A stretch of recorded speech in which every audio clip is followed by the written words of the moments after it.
আল্লাহর কথার কোনো গুয়া মাথা আমি কিছুই পাই না। আল্লাহর শানে এত বড় বেয়াদবি, তাকে তো প্রকাশ্যে হত্যা করা জায়েজ। যেভাবে বাউলদের উপর আক্রমণ করা হয়েছে এটা টোটালি আমরা নিন্দা জানাচ্ছি। আসসালামু আলাইকুম রাহমাতুল্লাহ। আবারও ছোট্ট একটা নতুন ভিডিও নিয়ে আপনাদের সামনে উপস্থিত হলাম। কোন স্টেপের হতে যাচ্ছে এই বাউল ফাউল, একে কোন ভাষায় গালি দিলে মনে হয় ঠিক হবে আমি জানি না। আল্লাহর কথার কোনো গুয়া মাথা আমি কিছুই পাই না। মাথা কোনটা গোয়া কোনটা এটা আমি পাই না। যারা এই পীর এবং এই বাউল গান ফাউল গান নিয়ে ব্যস্ত থাকে তাদেরকে গালি দেওয়ার মতো মন মানসিকতা আমার নাই, কেননা তাদেরকে গালি দিয়ে কোনো লাভ নাই, তারা শিরিক করতেছে। এর এত বড় সাহস বাংলাদেশের মতো জায়গায় আমার আল্লাহকে নিয়ে কটূক্তি করে, তাকে পুলিশ গ্রেপ্তার করেছে, এজন্য অনেকেই প্রতিবাদ জানাইতেছে। আমি বলতে চাই ওই ভাইদের উদ্দেশ্যে যারা এই বাউলকে গ্রেপ্তার করার কারণে প্রতিবাদ জানাইতেছেন, তারা আসলে কি আপনারা মুসলমান?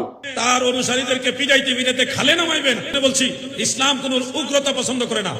জিহাদ যদি হয় তাহলে জিহাদ ঘোষণা করেন, জিহাদ ঘোষণা না করে কারো গায়ে হাত দেওয়া যাবে?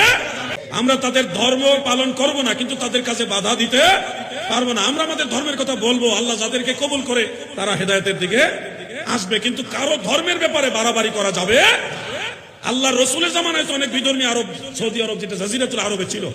আল্লাহর শানে এত বড় বেয়াদবি, তাকে তো প্রকাশ্যে হত্যা করা জায়েজ, ভণ্ড বাউলকে। অথচ হুমকি দিচ্ছে নাস্তিকরা, বামরা আর কথিত ভণ্ড। মানবিক অবস্থান থেকে নিন্দা জানাচ্ছি, কারণ এই তৌহিদি জনতা নামে কখনো মাজার আক্রমণ করা হচ্ছে, কখনো খানকায় আক্রমণ করা হচ্ছে, কখনো দরবারে আক্রমণ করা হচ্ছে। আপনারা কি আল্লাহর বান্দা নবীর উম্মত? আপনাদের কাছে আমার প্রশ্ন, আপনারা কারা? আপনারা কি দাবি করেন আপনারা মুসলমান? যদি আপনারা দাবি করেন যে আপনারা মুসলমান, তাহলে তো আপনারা প্রতিবাদ করতে পারেন না। কেননা আল্লাহকে নিয়ে যেখানে কটূক্তি করা হয়েছে সেখানে আপনারা প্রতিবাদ করতেছেন কার বিরুদ্ধে? কার বিরুদ্ধে প্রতিবাদ করতেছেন? আল্লাহর বিরুদ্ধে। এক বাউলটে ধরছে, জীবনে বাউলে কোনো অলি আল্লাহর বিরুদ্ধে কথা বলে নাই।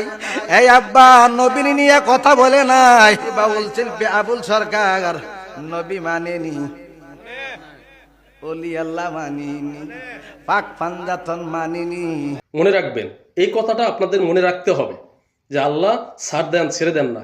এই বাউল কত বড় কথা বলেছে আপনারা একবার চিন্তা করেছেন?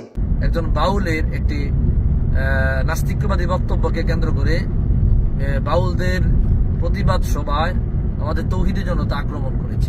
তাদেরকে না বুঝায় আগে এই ধরনের কার্যক্রম শুরু করেন, তখন কিন্তু তারা আপনাকে ভোট দিবে না, সরে যাবে এবং তারা বলবে এরা তো উগ্রদল, এরা ক্ষমতায় গেলে তো মানুষের মত প্রকাশের স্বাধীনতা থাকবে না। এটা কিন্তু একটা খুব গুরুত্বপূর্ণ বিষয়। আর ইসলাম ধর্মে যার যার ব্যক্তি স্বাধীনতার বিষয়ে কথা রয়েছে, জোর জবরদস্তি নেই। আল্লাহ ও রসুলের বিরোধী কোনো বক্তব্য আসলে সেটা আপনি এই মুহূর্তে বর্তমান যে সিচুয়েশনকে যদি সরাসরি নিজ হাতে তাদের শাস্তি দিতে চান, তাহলে সিংহভাগ যে জনতা এরা কিন্তু অলরেডি আপনাদেরকে সংসদে পৌঁছানোর আগে আপনাদের কাছ থেকে ছিটকে পড়বে। এরা স্বাভাবিকভাবে মনে লালন করবে এরা উগ্র। আসলেই তো উগ্রতা প্রকাশ করছে। হঠাৎ করে মাজার ভেঙে ফেলা হচ্ছে, মাজারের মধ্যে আক্রমণ, মাজারে শিরিক হয়, মাজারে সিজদা হয়, গান বাদ্য হয়, জন্য মাজার ভেঙে তসতস করে দেওয়া হচ্ছে। আদম ছিল 120 হাত, তার পুরুষ অঙ্গ ছিল 17.5 হাত। সে আদমের বংশ আমাকে কেন 4 আঙ্গুল হয়ে গেল? বিষয়গুলি নিয়ে ওনারা যদি দুঃখ প্রকাশ করেন, আমরা আহলে সুন্নাত ওয়াল জামাত বা সুন্নি জামাতের পক্ষ থেকে ওনাদেরকে আমরা চাই ওনারা সংশোধন হোক, ওনাদেরকে আমরা কাছে টেনে নেব। কেন নিব না? আল্লাহ রসুল সাল্লাল্লাহু আলাইহি সাল্লাম এর চেয়ে আরো বেশি পাপী মানুষদেরকেও কাছে টেনে নিয়েছে। আল্লাহর কথার কোনো গুয়া মাথা আমি কিছুই পাই না। কত বড় কথা বলেছে।